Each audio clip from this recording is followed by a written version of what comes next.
Tell me about your writing process. My writing process, as far as jokes, Yeah. uh, I will literally grab a joke from anywhere. Example: the other day, I was walking on the right behind this building, and there was a random wait. I think it was there to like hold doors open. Uh-huh. Um, but I looked at the weight and I went, "Oh, that's pretty funny." And then I went, bodybuilders lift weights, and I think they should be called waiters. And on the other hand, I feel like waiters should be called bodybuilders. So it could be something on the street. A lot of times I'll think about it before I write it, and I'll try it at least once on the mic. I have this ability to like recite them in the back of my head as I'm walking over and Okay. over until I feel like I tweak it, and then I'll say it. And if it's good, or if I'm confident in it, I'll write it down. I don't have them on me, but I usually keep index cards in the Mhm. back, in my back pocket, and a pen in my front pocket. Actually, I like Also, the yeah. clicker pens. Yeah, Yeah, I think that I'm kind of like a heroin junkie when it comes to a pen. If I don't have a pen, I'm going nuts. that is, it's like keys, phone, pen, index cards, credit card. Okay. So, most people tell me that are comics, if they have more than one kid in their family, that they were not the funny one in the family.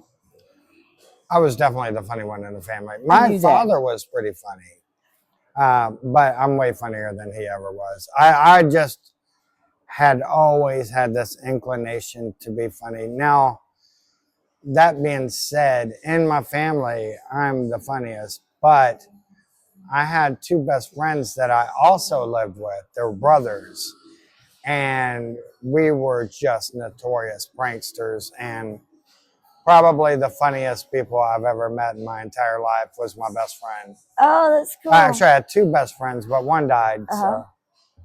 So So, let's see.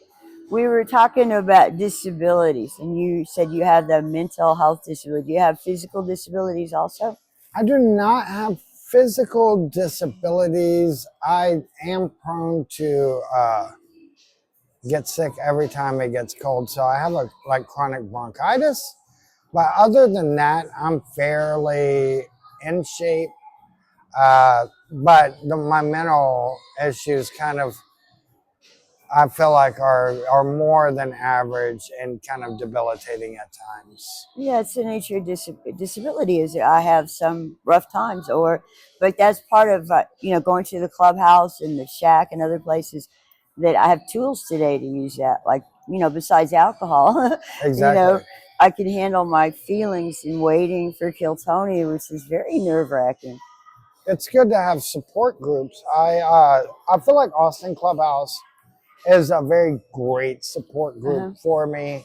And I feel like I recently got into AA, and they have been very supportive because part of my disability is that I don't believe I have a disability. That's the trick Uh-huh. with bipolar, is your brain will convince you that you don't have bipolar. And then, you go on a super manic episode and you wake up in a new city like, how did I get here? What happened? And you're Yeah, like, oh, that's right. I'm yeah, bipolar. yeah. The book talks about Dr. Jekyll and Mr. Hyde, and I'm like, and Carolyn and Fred. Right. I mean, part of that made sense to me when I came into. Um, where have you gone so far with your comedy? I know that you've gone out of town, right? I have gone to San Antonio. I've been in Tyler, Texas. I haven't really tried. I went to South Carolina once. I didn't do stand up, but I wanted to bad. Uh huh. Um, I haven't really left the state yet. I've been doing local areas, Hmm. but that is subject to change at any time. So if you're watching this, I'm available. Okay. So, where do you see yourself in 5 years of comedy? Hopefully, just on tour, going from city to city, making people laugh.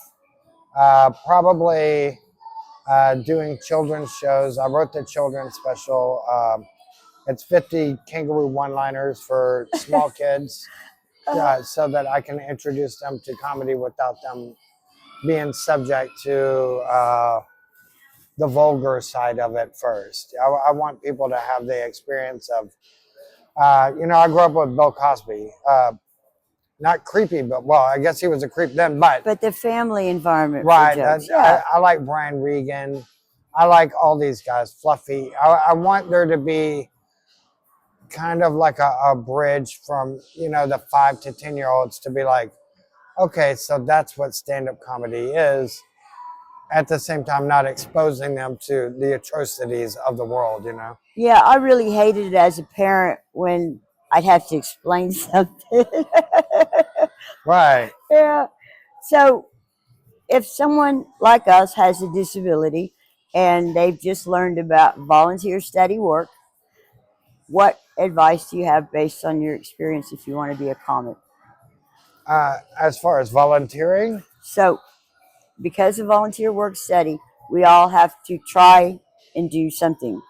So, you're already doing this. What advice do you have to someone else, say, with a disability that wants to try comedy?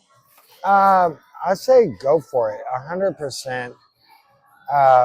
There's nothing really holding anyone back from doing stand-up comedy other than, but you've got to remember, I put an immense focus onto it. Uh-huh. It takes focus and um, just gumption, a lot of gumption. But if that's what you want to do, and as far as uh, like volunteering, I would suggest that everybody volunteer to do at least one thing because it leads to better opportunities. And I will often volunteer my comedy for the clubhouse. There's been several times. Yeah, we've done a show there. It was fun. Yeah, I've sat there and told jokes, and I would always be available if someone needs that because, like I said, it always leads to better opportunities. But I don't use it for the opportunities. Yeah. I do it because I'm genuinely want everyone to, have a great experience. So when I did the clubhouse show, Right. they called me and asked me to do it. They'd never heard me. And my first thought was, these other people out here downtown, how do they know I don't talk like that? Right. I was like, man, that's a lot of trust to put in me that I'm not going to come in and talk about my balls or, Right. something else, But, I like to say the only thing is blue, but my hair in my chair. But I do find it, some stuff slips out sometimes. So we're getting ready to go down and sign up for Kill Tony tonight. Yes. Have you ever been pulled? I have been pulled. Episode 664. It was my guests were Cam Patterson, Casey Rocket, and William Montgomery, all of which I knew beforehand. So Oh, wow. it made it very exciting. Me and Cam have always had a great relationship. And there was at one point y'all didn't get to see where he's like rooting me on under the table, like, yeah, keep going. Oh, that's So cool. that was, and I had a very good one. Not going to brag, but Tony did call me a legend twice. Oh, that's cool. So it was a great experience. I didn't move here for Kill Tony or even the Comedy Mothership. I came here for the opportunity to get on my grind and really just do as many mics as I could. But those things very much helped. But my favorite club is, I came here because I love the Creek in the Cave. I was a big fan before they even moved to Austin. So okay, that's me and Rebecca Trent have been friends for probably 2 years before I even started comedy because I knew who she was. So thank you for joining me today, and I really appreciate it. It's my pleasure, yes. We'll go get in line. Yes, definitely. Well, we got a couple of minutes. I think it's time to roll. I got to be there at 5. Oh, yeah. 4:30 now. It is. That's it. Thank you. Oh, thank you.